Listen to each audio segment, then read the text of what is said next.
Bonjour à tous, j'espère que vous allez bien. Bienvenue dans cette nouvelle vidéo. Aujourd'hui, je vous emmène avec moi sur mon étude posturale que j'ai réalisée suite à l'achat de mon nouveau vélo. Donc, le XCR qui est juste derrière, mon vélo de triathlon. Donc ce vélo, je vous ai présenté il y a quelques semaines maintenant dans une vidéo que je vous invite à aller voir si vous ne l'avez pas déjà vue. Donc cette étude, je l'ai faite avec François Vallée, donc un ostéopathe, qui m'a été recommandé par des connaissances et notamment par mon coach. Et donc il a été vraiment super cool déjà d'accepter qu'on filme l'étude posturale, mais il s'est également prêté au jeu de parler à la caméra, même en dehors de ça, de nous expliquer tout un tas de choses, toutes les démarches qu'il faisait, etc. pour qu'on, plus que juste faire une étude posturale, de comprendre pourquoi, comment ça marche, etc. Et donc je le remercie énormément pour ça. Et puis du coup, je vais le laisser se présenter. Donc, moi c'est François Vallée. Donc moi à la base je suis donc kinésithérapeute depuis 2006 maintenant, ça commence à remonter. Et je me suis occupé de sportifs de haut niveau, notamment dans le cyclisme avec l'équipe de France de VTT, avec des équipes comme Bouygues Télécom aussi, Cofidis. Et puis j'ai commencé assez vite 7 ans après l'ostéopathie. Et je me suis vite senti concerné par l'étude posturale par rapport au fait que des cyclistes revenaient toujours avec les mêmes douleurs, les mêmes problèmes. Donc pour moi c'était vraiment primordial de faire une étude posturale. Je l'avais déjà dit dans la présentation du vélo, mais pour moi c'est vraiment quelque chose qui va de pair avec l'achat d'un vélo, pour vraiment essayer d'être le mieux posé possible. Si j'avais racheté un vélo traditionnel, j'aurais pu me débrouiller je pense en essayant de reporter un peu les cotes de mon ancien vélo sur le nouveau. Mais c'est vrai que sur un vélo de contre-la-montre, les cotes sont pas les mêmes, parce que la position est pas la même, donc c'est vraiment compliqué d'adapter des cotes d'un vélo traditionnel sur un vélo de contre-la-montre. Donc c'est pour ça que ça me semble important d'aller voir quelqu'un qui s'y connaît. Et l'autre raison du coup pour laquelle je voulais avoir la meilleure position possible et pas bricoler quelque chose, c'est pour limiter le risque de blessure aussi. C'est vrai que j'avais pas mal de sorties longues, du coup que ce soit dans ma prépa ou sur les courses forcément, vu que je prépare de la longue distance. Donc ça me paraissait vraiment important d'avoir une bonne position pour limiter les blessures qui seraient liées à une mauvaise position justement. C'est vrai que c'est quand même dommage avec la quantité de sport que je fais, etc. de gâcher ma prépa juste pour une blessure que j'aurais pu éviter en ayant une bonne position sur le vélo. Donc voilà, en gros c'est pour ces deux raisons-là que moi je voulais faire une étude posturale. Imagine tu fais une étude posturale et tout pour avoir la meilleure position sur un vélo et pas se blesser, mais tu te fais mal en course à pied. Imagine juste, genre, enfin, ça serait... Imagine, il t'arrive ça, enfin... Ouais, t'es dégoûté, quoi. Ah ouais, vraiment dégoûté. Enfin, c'est pas pour dire que ça t'arrive à toi, mais... Non, mais vraiment dégoûté. Non, ouais. Donc moi c'est pour ces raisons-là que je voulais faire une étude posturale. Après, comme va nous l'expliquer François juste après, il y a plein d'autres raisons qui peuvent pousser un cycliste à faire une étude posturale. Tout simplement, il y a plusieurs motifs. Certaines personnes, certains cyclistes viennent nous voir parce qu'ils ont des douleurs, tout simplement. Ils prennent plus de plaisir à vélo alors qu'ils ont des super vélos, des fois des vélos à 15 000 € comme on voit aujourd'hui.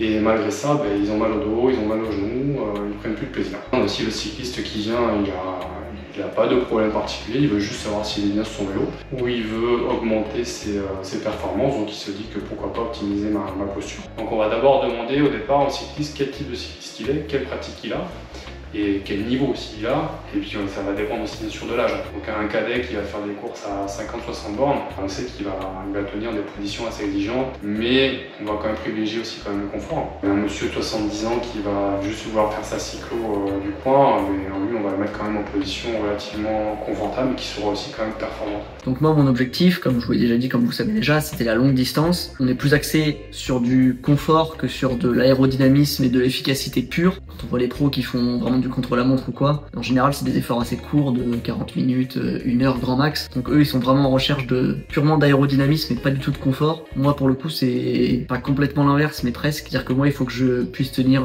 5 ou 6 heures sur le vélo. On va chercher quand même plutôt du confort tout en gardant quand même un peu de performance. C'est vrai que ça serait quand même dommage de venir gâcher tout le travail aérodynamique qui a été fait sur ce vélo en adoptant une position pas du tout aérodynamique et uniquement confortable. Donc voilà, c'est quand même essayer de lier un petit peu les deux, tout en ayant quand même dans un coin de la tête que ouais, il faut quand même que je tienne 5 ou 6 heures sur le vélo. Il faut pas que ce soit une position trop exigeante, même si, comme nous l'expliquait François aussi, mais en fonction des profils de cyclistes, les jeunes ont tendance à pouvoir tenir des positions un peu plus exigeantes plus longtemps. Donc moi c'est un peu mon cas. Et donc après avoir défini mon profil de cycliste, on va passer à la première partie de l'étude posturale, qui est une partie un peu plus physiologique, donc sur le fonctionnement de mon corps avant de passer sur le vélo. Là on évalue de A à Z, on fait d'abord un bilan donc, sur le cycliste, voir si le problème n'est pas dépendant de lui-même.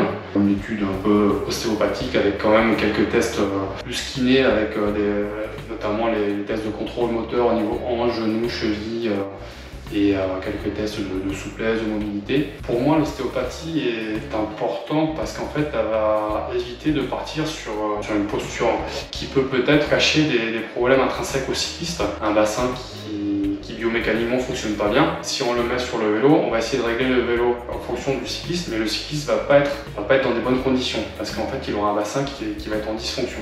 Il faut d'abord écarter toute dysfonction liée à la biomécanique, à l'anatomie du cycliste avant de pouvoir le regarder sur le vélo. Un peu sur les sorties longues sur le vélo traditionnel, en général au bout de 3h30, 4h, c'est pareil, ça commence à bien tirer. C'est vrai que j'avais quelques douleurs, notamment dans le haut du dos, sur la fin des sorties longues, donc que ce soit sur le XR, mais parce que j'étais pas encore très bien posé dessus forcément, mais aussi un peu sur le vélo traditionnel, donc je lui ai fait part de ces problèmes-là, et comme ça on a pu discuter, essayer de voir d'où venait le problème, et en fait c'est le gros avantage de faire une étude avec un kiné, un ostéo, enfin un professionnel de la santé en tout cas, parce que il a pu essayer de me manipuler un petit peu aussi pour voir si j'avais des blocages, essayer de débloquer, puis surtout essayer de localiser d'où venait la douleur, enfin essayer de comprendre d'où ça venait sur le vélo, pourquoi ça fait ça, comment elle vient en fait, et comment modifier la position sur le vélo, ou quoi travailler pour ne plus avoir ces douleurs, ou en tout cas pouvoir les diminuer. Une fois cette partie achevée, donc on a un état des lieux un peu du cycliste, on comprend beaucoup de choses chez lui, et une fois que tout ça est fait, je fais monter le cycliste sur le vélo, et là on regarde ce qu'on peut adapter sur le vélo. On commence par tout ce qui est réglage d'abord de cale sous la chaussure, engagement de la cale, rotation de la cale. Ensuite, on part sur tout ce qui est hauteur de selle, recul de selle, inclinaison de selle. C'est le moment aussi de discuter du type de selle, du revêtement de la selle, de la largeur aussi, qui va dépendre de la sensibilité au niveau périnée, au niveau ischion et aussi de la largeur du bassin du cycliste. Souvent on termine par le cockpit, donc vraiment c'est l'avant du vélo, quoi. Alors pour ce qui est du réglage du cockpit, pour le coup c'était une partie un peu plus compliquée parce que c'est vraiment une partie qui est beaucoup plus personnelle. En fait c'est vrai que tout ce qui est cale, recul de selle, angle de selle, etc. on vient vraiment l'adapter au cycliste. Mais par contre pour le cockpit ça dépend vraiment de chaque personne. C'est-à-dire que en fait ce qu'il m'expliquait c'est que on prend une personne exactement la même que moi, et ben on va pas placer notre cockpit pareil parce qu'on va juste avoir des envies et des sensations différentes. Donc du coup c'est vraiment beaucoup plus compliqué de le faire sur une étude posturale qui est un créneau de 3 heures environ, parce qu'en fait il faut vraiment rouler sur le vélo pour essayer de trouver la meilleure position possible. En fait il faut tester, il faut essayer de jouer un peu sur la position pour trouver la meilleure position et le meilleur compromis, et donc la seule solution pour ça c'est de mettre des heures de roulage au vélo, puis de modifier un peu la position au fur et à mesure pour essayer de trouver la meilleure position possible. Lors de l'étude posturale on a essayé avec François de partir sur une base à peu près correcte, ou qui semblait à peu près correcte en tout cas, mais cette position là je l'ai pas mal changée sur mes sorties d'après du coup. Enfin j'ai essayé de jouer un peu sur tout, et au fur et à mesure en fait je notais tout ce que je faisais à chaque fois, et je notais mon ressenti à la fin de la sortie. Là j'ai monté, est-ce que c'est mieux, là j'ai descendu, est-ce que c'est mieux, et au fur et à mesure j'essayais d'affiner un petit peu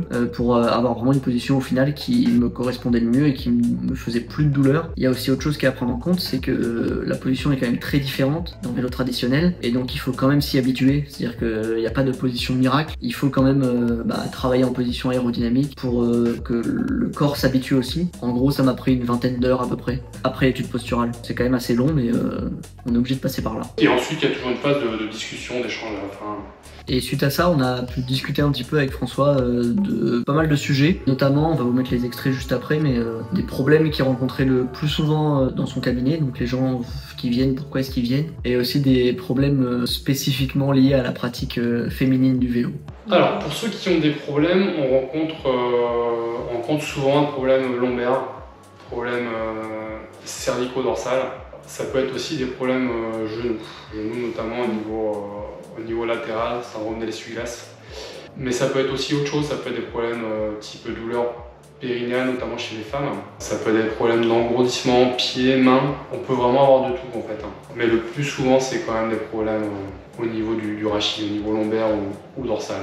On a aujourd'hui beaucoup de femmes qui se mettent au cyclisme et à rouler beaucoup. Et donc on peut avoir vraiment des pathologies, des problématiques liées aux femmes par rapport à leur bassin, par rapport à leur périnée, des problèmes d'irritation qui peuvent vraiment être handicapants et faire que la cycliste ne prenne plus de plaisir. Et donc là aujourd'hui on en voit de plus en plus. Ouais. Donc les femmes consultent facilement en études posturales pour justement éviter ce genre de désagréments. Et c'est le moment d'évoquer les largeurs de selle, les revêtements. Mais avant ça, souvent c'est recul et hauteur de selle qui sont primordiaux à régler. Ça, je trouve que c'est assez important d'en parler quand même, parce que c'est un problème que l'on a tous, je pense. Ouais. Bien sûr, bien sûr. Et donc c'est déjà la fin de cette vidéo, j'espère vraiment qu'elle vous aura plu. Donc n'hésitez pas à nous dire ce que vous en avez pensé. Si vous avez des questions, n'hésitez pas non plus, on répond vraiment à tous les commentaires, hein. Des fois avec un peu de délai, mais on essaie de vraiment répondre à tout le monde. Ça nous fait vraiment plaisir quand on voit les commentaires, les likes, etc. On revient très bientôt avec pas mal de courses et des cyclos. Là la saison a quand même pas mal repris, un peu moins pour moi, mais beaucoup pour Stella qui fait beaucoup de courses et de cyclos en ce moment. Moi j'ai quelques cyclos et puis j'ai l'Ironman qui arrive très bientôt aussi, donc on a beaucoup de vidéos qui arrivent très vite, qui sont prévues en ce moment, donc restez connectés, on va essayer de vous sortir un maximum de vidéos dans les semaines et mois à venir. On a beaucoup de choses de prévues. Donc n'hésitez pas à nous dire aussi en commentaire si ce genre de format avec un professionnel, donc là c'est un professionnel de la santé mais ça peut être d'autres choses, si ça vous plaît, si vous voulez voir d'autres choses comme ça sur la chaîne. C'est vrai que c'est une vidéo qui change un peu de ce qu'on fait d'habitude, mais nous en tout cas on a pris du plaisir à la faire, et donc voilà, n'hésitez pas à nous donner vos retours pour savoir si ça vous plaît ou si vous voulez voir autre chose comme ça sur la chaîne. Et donc sur ce je vous laisse et on vous dit à la prochaine.